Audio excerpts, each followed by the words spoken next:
Welcome to another episode of Mic Drop Insights and Lessons from CI Thought Leaders. My name is Gary Cox. I'm your host. I'm also the author of the book Cultivating Champions of CI, a leader's toolbox for creating a continuous improvement culture.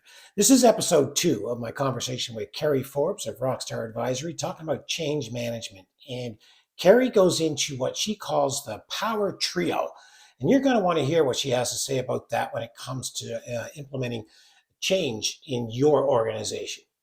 There's the people capacity and components and also their ways of working, right? So, if you're moving from a traditional waterfall type environment where things are done in a certain way to a more agile, that's not just about moving technology. Now you've moved process and people and ways of working, and that can get left out. So that to me, often, or it's tacked on at the end once we figured out all of the other hard stuff we like to think about. Right. Oh, we'll figure out the business plan, and we'll figure out the architecture. And what I find is there's comfort in those because those are the areas where most people, professionals, have more skill sets, and it's a little more objective and a little more tangible to them. But it's going to be how those components, so I'll call it like organizational and technical design, along with decision governance, which we forget about. So, when you look at how to do a great change, one of the areas that didn't line up for a lot of organizations is the idea of, great, you've got a good people plan now, and you've got an understanding of how it's going to roll, but do you have the right decision makers and the right corporate kind of background? Maybe it's your board of directors, perhaps it's your investors, whomever, that when you inevitably roll along and have to switch or not, are they going to be there as well? And do they understand all of the components and the risks that you're taking on? So I like to call it's funny in my Rockstar, I call that like that to me is a power trio of things that really are important, right? So in all of them though, you have this element of making sure that people are coming along with it. So Right. whether that's the decisions, because if not, you leave them out, they could resist again. If it's they don't understand the design of where we're going, and that's not aligned, then you're going to build, and then you're going to lose some momentum. But also, I see it's more typical. People will go, okay, we're going to have a decision framework and a technical framework, and we'll figure out the people later. Then you're going to get going fast, but start to grind. So the key is they all are interdependent. And I think, again, going back, that's like a beehive, right? It's a beehive of decisions, of roles, of structure, and support of how they're all working together. So when you think about the importance of aligning people to a mission or a vision and the why behind moving, right? I mean, I don't know a lot about bee colonies, but I mean, I do know that when they move, it's got to be for a reason. Yeah. So, right. So they're not comfortable with where they are. So let's move. Yep. I think businesses are the same way. And you need to understand, why do we need to move? Why do we need to shift? Talk about the importance of making that part of the chemistry that needs to be in place for a successful shift. To quote Peter Drucker, culture eats strategy for breakfast. That's part of it. So if we think about the why, and that it's really purpose, what is your reason for doing this? And I'm really inspired by Simon Sinek's work, and he talks a lot about that in The Infinite Game. Purpose helps you through all the shifts and all the twists and turns that can happen, especially in a very complex way. So if our whole purpose is just to make money, guess what we end up doing? We end up going on really crazy side paths every time there's this flicker of money. But then all of a sudden you're way off. Like, how did we get over here? I thought this was what we're in business for. Oh, but this is where the market went. Well, was it the right thing to do? Probably not. Short term for gain.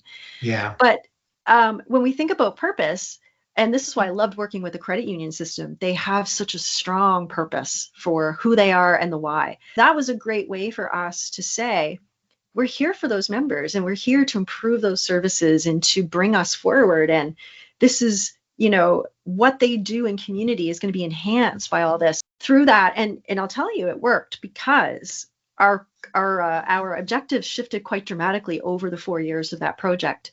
The first thing we had was COVID.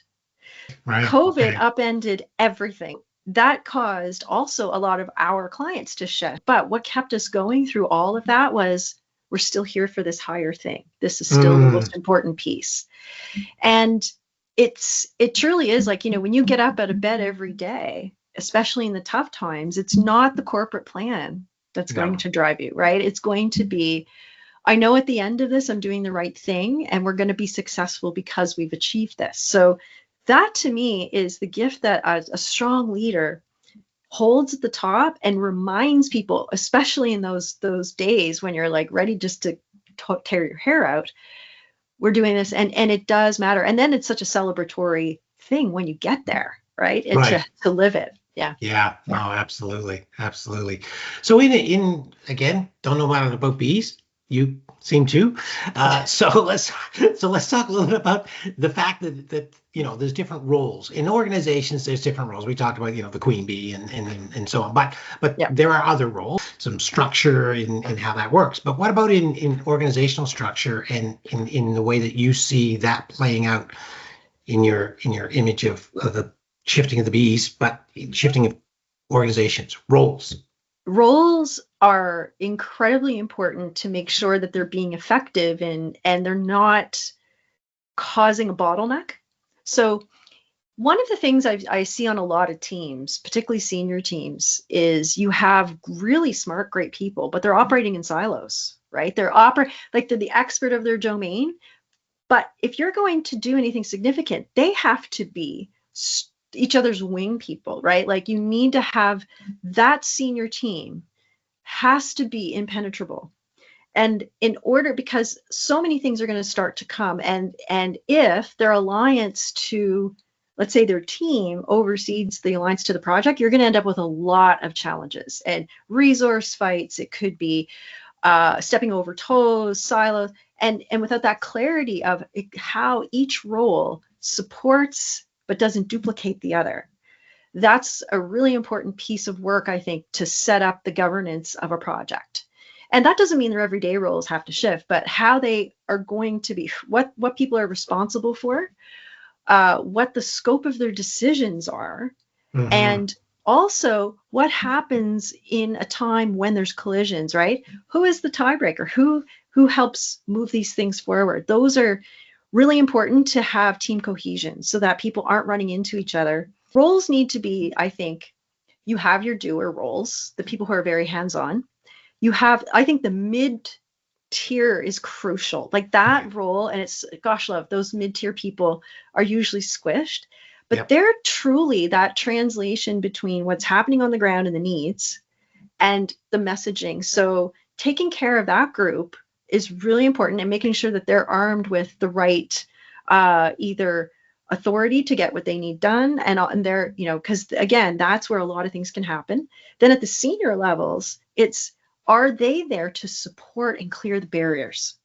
So to me, those are really important project roles, and also to move decisions at that level. So when people understand this is where you play the most critical role in moving things forward, and also how are they supported, right? So often, it's great to put that in there, but if they don't know who to go to get the answers they need in a coordinated way, and I'm like, for goodness sake, don't create just one big Slack channel and go hash it out, folks, right? Like now you've got all kinds of interesting data, but it's not going anywhere. And I think that the challenge in this is, we resist sometimes. These people don't want to feel like they're creating a hierarchy or a really, I'd say, authoritarian way of doing things.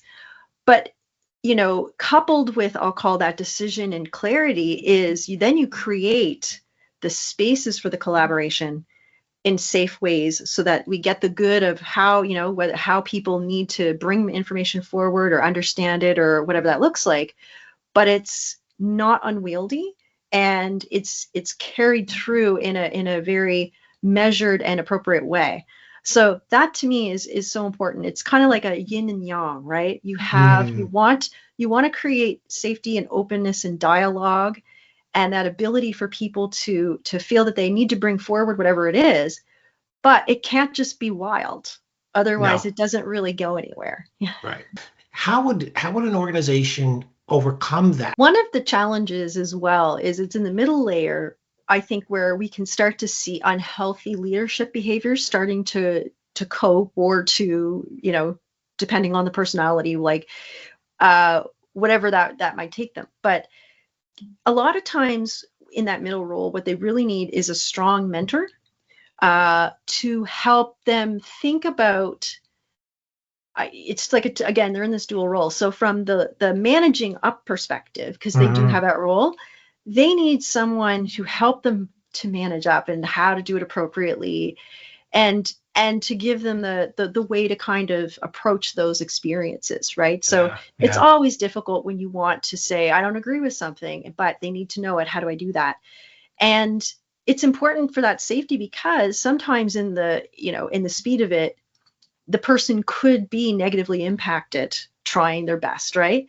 And what we want to do is shape those leaders into great leaders, not to make them get, kind of crushed down every time they're doing that attempt. So making sure they have that place, whether that's their current leader, whoever that is, somebody who they can go to there. The other role that they play this way is they're also now advocating and mentoring those folks here.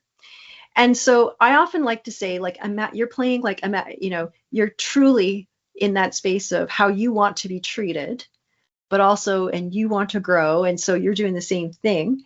And you're also here. So they're the perfect people to be such a bellwether and to engage them differently, and to have regular sessions to talk about what are you hearing, what are you seeing, what a senior need to do. And that's really to validate the importance of what they're doing.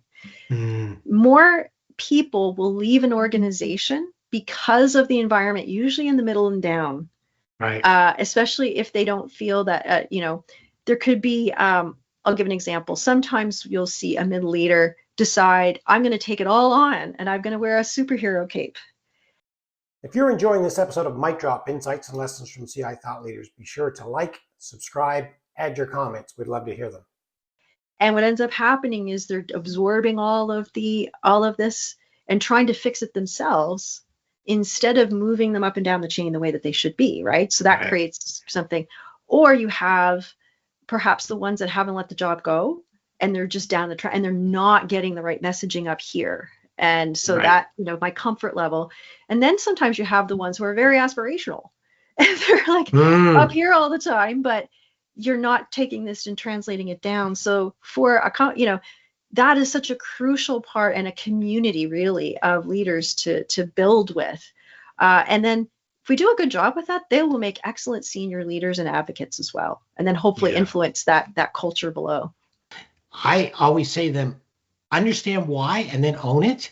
And you need to deploy that as if you are 100% endorsing and wanting to move in this direction, because that's your role is not to befriend others and kind of like, we're in this together. Well, no, you're not. Sort of. Agree? Oh, absolutely. We say you can be friendly, but not friends. Right. Right. And one of the things about that group as well is they probably are closest to the ground of what's really there. And in fairness to them, and I think this is another thing for how we support that group, they're probably bearing most of the emotion that comes out in any way. And a lot of times we spend time on that emotion management because you're right. They think I got to be able to fix this immediately. No, you're a human too. One of the people I got to see in 2019, I was at a Gartner conference, was General Colin Powell. Wow, and he was an amazing speaker, and he was speaking mostly about his experience as the CIO of the White House, because that was his role before he went, the full military.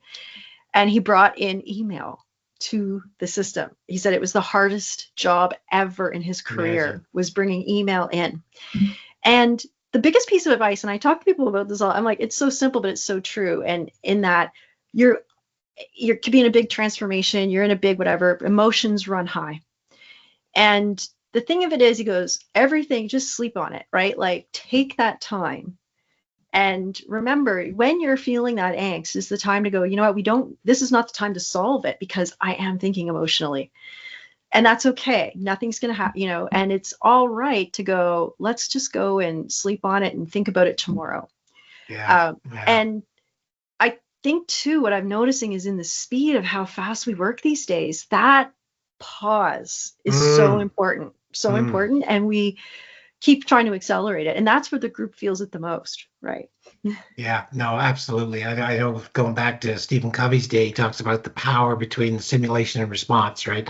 Stimulation, response. If you can pause long enough in that power, that's your opportunity to make really, wise choices and decisions, right? So totally get that. Yeah, absolutely. Your organization or your company, is it a leadership focused company? Is it a middle management? Like where do you find your sweet spot?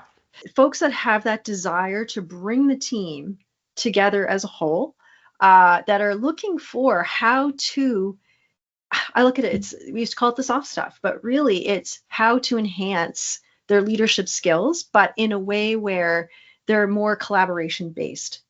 And I think today that's something we're not seeing much of. It's a very competitive space, right? Like you see structures and incentives all, and even when kids are coming out of school now, a lot of how they're driven by games or just even the work is very competitive. So it's not in a lot of DNA to think about how you can get your team to work more collaboratively, more like that bee Mm, colony. And so a lot of the work that I'm doing, there's a lot on folks like, well, it might be a coaching scenario, and they just, they're having trouble. How do I have the conversation, right? right.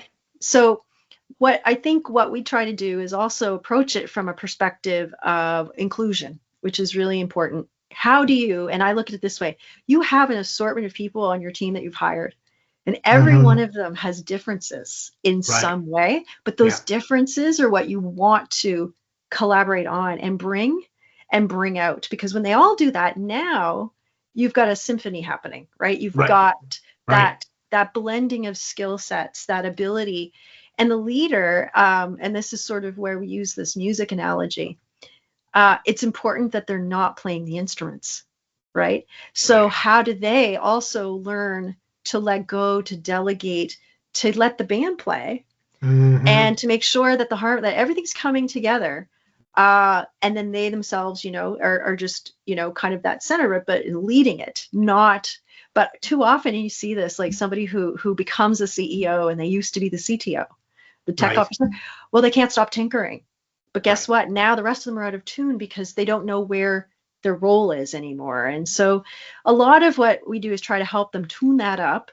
But really it's groups, organizations that probably are leaning more towards that style of leadership and trying to gain, I'd say, the max out of their people. You mentioned that one book. Any other great books you've read? Oh boy, so many. One that I'll mention now that I really enjoyed, and it gets really into this idea of culture, is the Culture Code. And I think that that's such an important thing because it's really about vulnerability and openness and trust. And when you have all of that, so vulnerability is an interesting word because it's something people fear. Like, I don't want to be vulnerable around you, but what does it mean in this context? It just means the ability to tell the truth without feeling punished, right? We don't want everybody coming in and telling, all their laundry necessarily, and that. But I think it's important that to build that trust in that culture. And again, thinking there's your purpose and your culture, that's going to carry you through so much more. So that was a great book, and I think I often love the simplicity of it and the examples that he has. So, Oh, great. That's awesome. So people obviously connect with you on LinkedIn. How else can people get a hold of you? well, I am on LinkedIn. I am actually just about to launch this month my own podcast, Oh, which is very going to be good. called Okay. the Disruptive Jam, which will just be focusing on people who are a bit kind of that you have unique, disruptive ways throughout their career.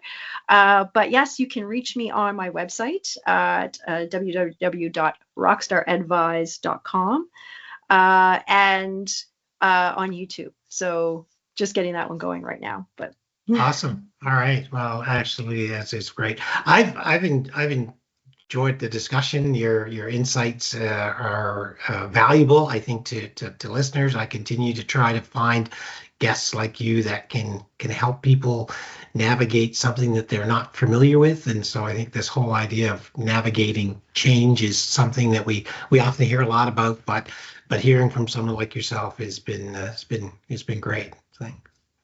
Excellent. Well, this has been a pleasure. I can talk all day long about about culture and change. And Well, we'll have you back, maybe after you get your podcast going and we can find something to talk about around that. How's that this sounds sound? sounds great. Awesome. Wonderful.